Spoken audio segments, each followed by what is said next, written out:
Are you staring at your successful business thinking, I want to expand, but my current name just doesn't fit the new market?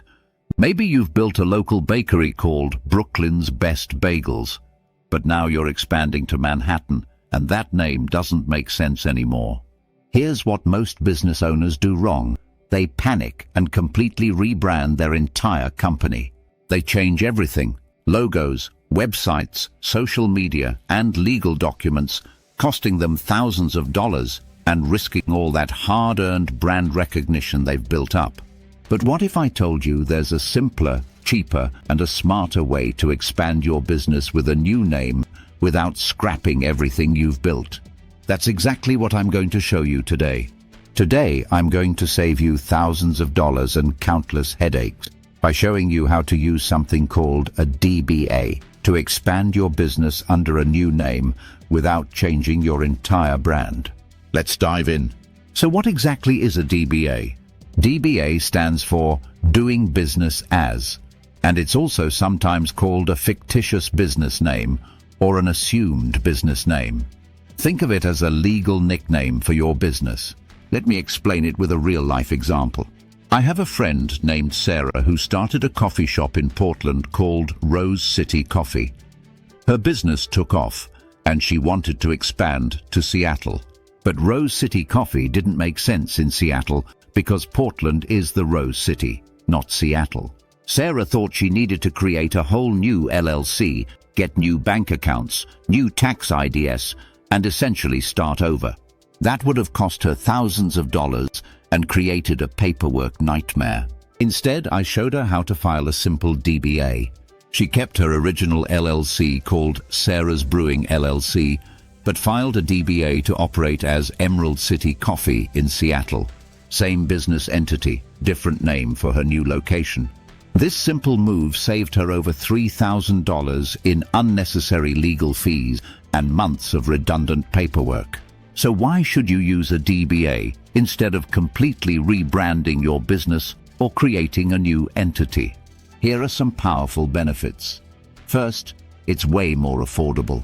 Filing a DBA typically costs between $10 and $100 depending on your state, compared to $500 to $1,000 plus for creating a new LLC or corporation. Second, it's much simpler. You're not creating a new business entity, just registering a new name for your existing business. This means you don't need new tax IDs, new bank accounts, or separate accounting systems. Third, you maintain all your existing business history and credit. Banks and lenders look at how long your business has been operating, and a brand new entity starts at zero. Fourth, you can test new markets or business lines without committing to a whole new business structure. If your expansion doesn't work out, you simply stop using the DBA name. No complex dissolution process required. Let me tell you about Carlos, who owns a successful food truck called Carlos's Classic Tacos. He wanted to start selling his homemade salsas in grocery stores, but felt the name didn't quite fit the retail product. Instead of creating a new company, he filed a DBA for Carlos Kitchen for his retail products. Same business, different branding, perfect solution. So who actually needs a DBA? There are three main situations where a DBA makes perfect sense. 1. Sole proprietors who want to operate under any name besides their legal name.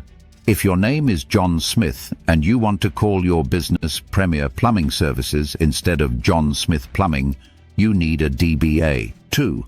Partnerships that want to use a name that doesn't include all partners' names. If you and your friends Tom, Dick, and Harry start a business but want to call it Sunrise Landscaping instead of Tom, Dick, and Harry's Landscaping, you'll need a DBA. 3. Corporations or LLCs that want to operate under a name different from their registered legal name. This is perfect for expansion into new locations, launching new product lines, or entering different markets. For example, let's say you started Downtown Fitness LLC for your gym in the downtown area.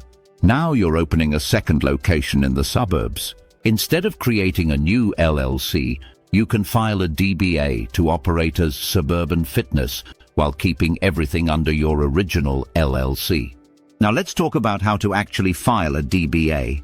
The process varies slightly from state to state, but here are the general steps. First, choose your new business name carefully.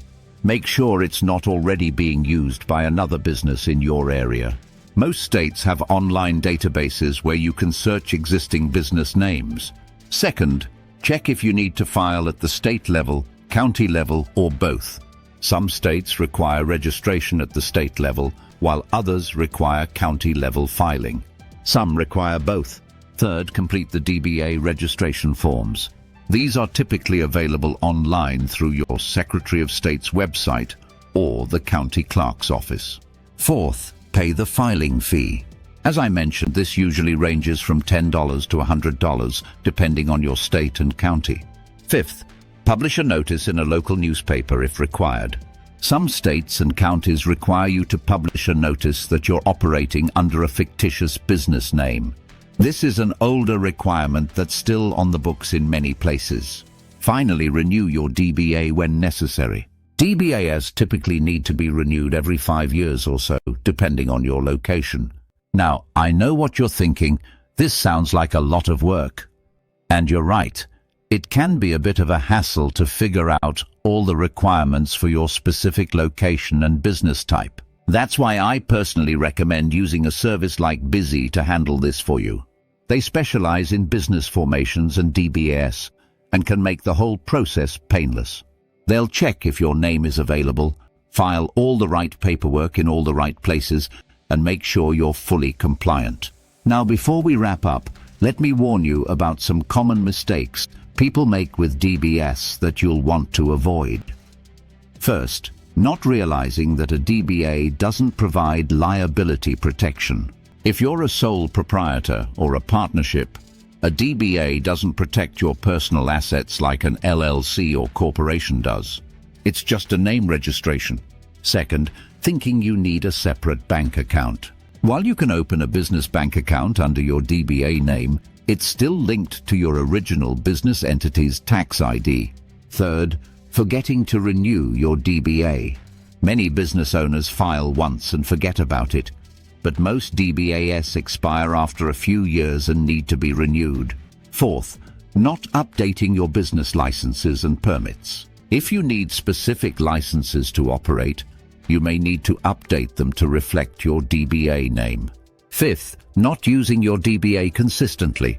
Once you register your DBA, you should use it consistently on all business documents, marketing materials, and customer interactions. So there you have it. Using a DBA is a smart, cost-effective way to expand your business with a new name without going through the hassle and the expense of a complete rebrand or creating a new business entity. To recap, a DBA lets you operate under a different name than your legal business name, expand to new locations with location-specific branding, launch new product or service lines under different names, test new markets without committing to a new business structure, save thousands in unnecessary legal and accounting fees. If you're ready to expand your business with a new name, I highly recommend checking out Busy. They've helped thousands of small business owners like you file DBAs quickly and correctly. I've included my affiliate link in the description below, which will get you a special discount on their services. If this video helped you understand how to use a DBA to grow your business, please give it a thumbs up and subscribe to our channel for more practical business growth tips. Hit that notification bell so you don't miss our next video on smart ways to expand your business across state lines. Remember, all the links mentioned in this video, including my Busy affiliate link to easily file your DBA, are in the description below. Thanks again for watching Fast Biz Growth. Until next time, keep growing your business smarter, not harder.